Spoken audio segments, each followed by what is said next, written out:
everyone. Welcome to Elevate Her Soul again. It's Wednesday night at 8:15. You know what that means. Tonight I have my husband Chad on the show again, and it's about that tea time. So we normally would have tea at this time of night, and that's what we're going to do while we're watching the show. We're on the show. Oh, there you are. There you are. No, we didn't plan that. We're just like, we might as well have TV on the show tonight. So we also have no script. No, it's boring. No. Last time I was very prepared and we had to plan. Why is the fireplace like, what is going on? So I know it looks weird in the background, and I promise that the fireplace is, do you see the fireplace in the background there? No, look at the screen. It's crazy. So, okay, listen, we live in an older house, and I noticed this last week too, that when I was doing the show from over there, the whole wall looked like it was slanted. So this house is really got a lot of energy in it. We actually have a few spirits that live in this house. There's an old man who lives upstairs. The man with the hat. The man with the hat. He walks up and down the hallway. We have the old lady that sort of would hang out in this area. This is my workspace. And oh, okay, thank you. We're like, what's going on? But honestly, like, this is like a regular day for us where we have like spirits. One time I woke up from a nap on the couch. You remember that? Mm-hmm. I woke up from a nap on the couch, and the spirit actually was so mad at me. I don't know why, and like pushed me, and I actually fell over from being pushed by the spirit. So yeah, fun times at the Abra house. There's always something going on. Oh, that's better. Yeah.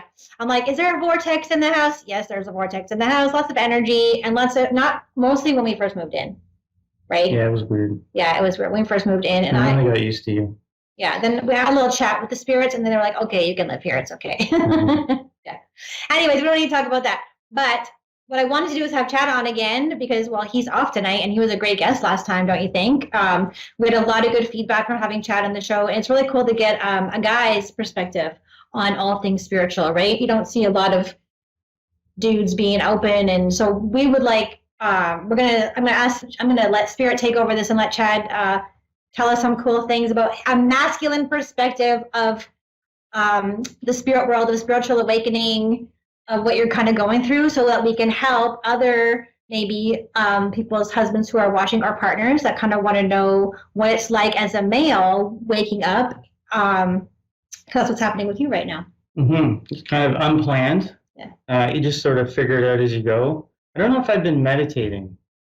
I would say technically you are. It wasn't what I pictured in my head, like what I was doing, but okay. I started doing, what was I listening to? Sound baths. Yeah, sound baths. Yeah. So I started listening to sound baths, just chilling out upstairs and relaxing. And apparently when you're not sleeping, but you're listening to a sound bath and going into that little zone, that's meditating. It is. And I didn't know. Yes, it is. I just had a different version of it in my head, I guess. So. Yeah, so I've been bugging you before I, stop bugging you about meditation, because I know how important meditation is, especially when you're trying to navigate your awakening and your spiritual journey. It's really important that you meditate so you can maintain that energy of things that you can't see, because I'm noticing a lot for men, like especially with living with you, obviously, but I'm noticing more and more men are waking up and going, because men, for me, my perspective is they're very logical. Like, you have to be able to see it, touch it, smell it, hold it in your hand for it to be legit a thing, right? Mm-hmm.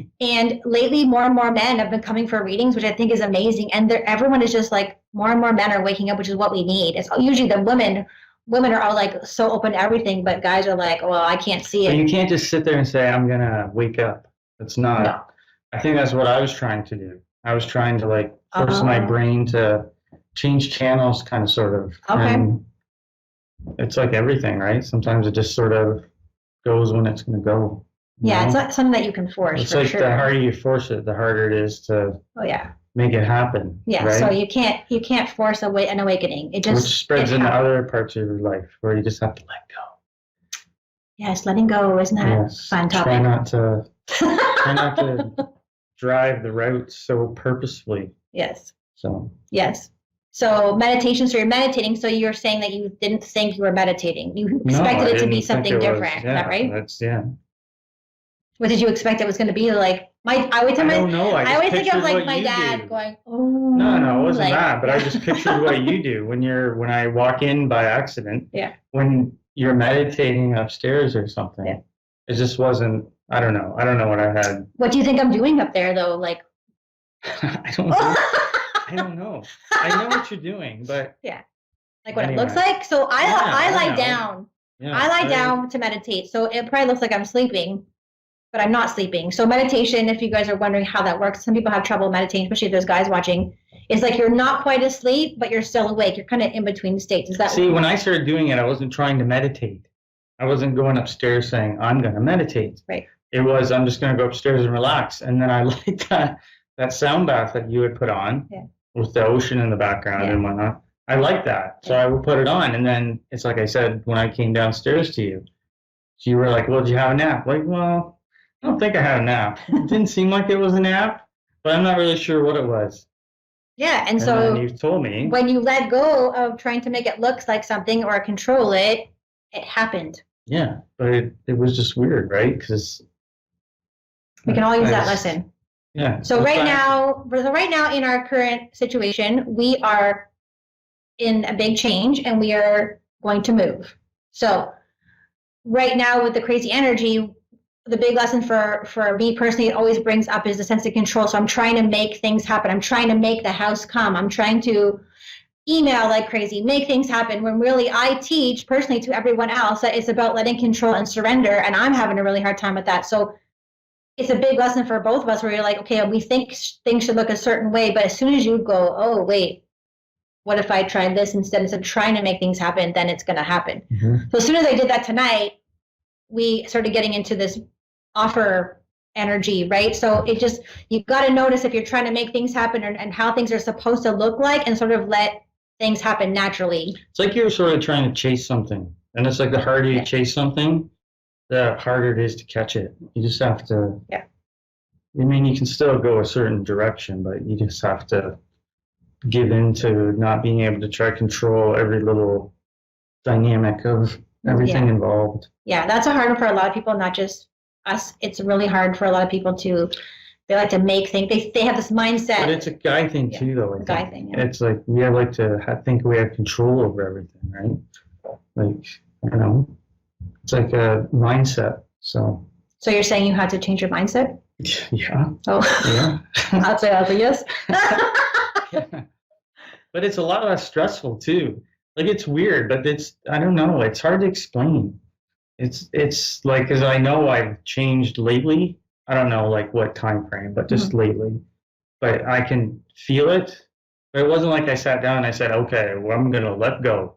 It wasn't like that, but I don't know. It just changed. Well, I know there's a lot of guys out there, maybe their wives are like, yo, husband, get over here and watch this guy. Because honestly, it's something that you've sort of wanted for a while, but, it wasn't happening. And an awakening happens usually when there's a big upheaval in your life or a personal thing that happens, or maybe someone passes away suddenly. It's like, it's sort of, the word is not right, but they're saying trajectory eyes you into this new space. Because maybe what you were doing before wasn't working for you. Mm-hmm. Does that feel right? I think so. I just thought I don't know. I thought it was a situation where you'd be able to just decide, and you can't. It's not like when I said, okay, I'm going to be a firefighter. And I said, okay, I got to do this and this and this, and then it'll happen. It's not like that. But it's hard to explain. It just sort of starts when it starts.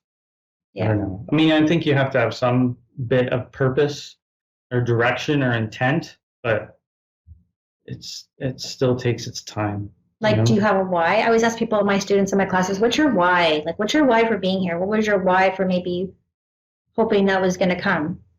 That I would sort of like let go and stuff. Like wake up or it's too stressful. Become more spiritual. It's too stressful trying to control everything and control your life. And then you get all these expectations and you never ever reach what you feel you should be at. You know what I mean? Mm-hmm. Like, you think you're driving and I should be here and I should do this by this age and then this will happen. And then even if you're doing great, you're still not where you think you should be. And it's like you'll never get to where you think you should be. You know what I mean? Mm-hmm. If you think you're controlling every step of the journey, right? And it's just stressful. And then it's like, forget it. This This isn't fun anymore. Yeah. Like, like a year ago, I was miserable. I was always miserable. Mm-hmm. I was constantly miserable. And it's like, well, you have your dream career and a healthy family and everything else, right? Like, what's going on here? Mm-hmm. Anyway. Yeah. So when you start to question everything, that's how you kind of know that you might be embarking on a spiritual journey or awakening. You're like, wait a minute, why do I believe that? Or why am I doing something? And then you start to notice after like 30 years, that's not working. And maybe you're like, well, what if I try something different? Right. And it's a very powerful shift in like pretty much everything, your mindset and your energy and but it's hard to do that. It's hard to say let go when you're I know. used to pushing or whatever. Oh, I know. Yeah. It's easier to tell people to do it than it is to do yourself. Yeah. Yes, it is. Yes. Coach. Yeah. Yeah. Being a life coach, you need to be a life coach to myself sometimes and sort of embark on the things that I always share with other people. Yeah. So, yeah. Awesome. Well, I love having Chad on here. I don't know about you. And I just feel like people are going to learn something from watching you.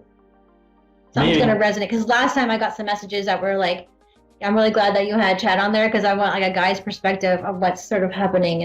Or they'll be like, I think we should get a caller again. No.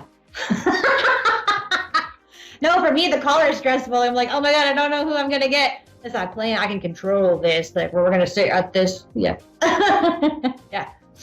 Anyways, I just want to say thank you to you guys. Thanks for being here. We didn't have our team. I'm sorry. It's okay. You're doing this beautiful too talk. Busy yapping. No, that's what it's a talk show. So you filled the role very well. You did an amazing job. After party is going to be on Instagram. So head over to Instagram, elevate.hersoul, and we're going to have an after party. I don't know what's going to happen. You going to stay for a little bit? I'm allowed. Yeah, I didn't wear my shirt tonight. Am I allowed to? Yeah, you're allowed. It's fine. I'll let you. All right. Thank you guys so much for watching this show. We'll see you next time. Thank you for watching. Bye.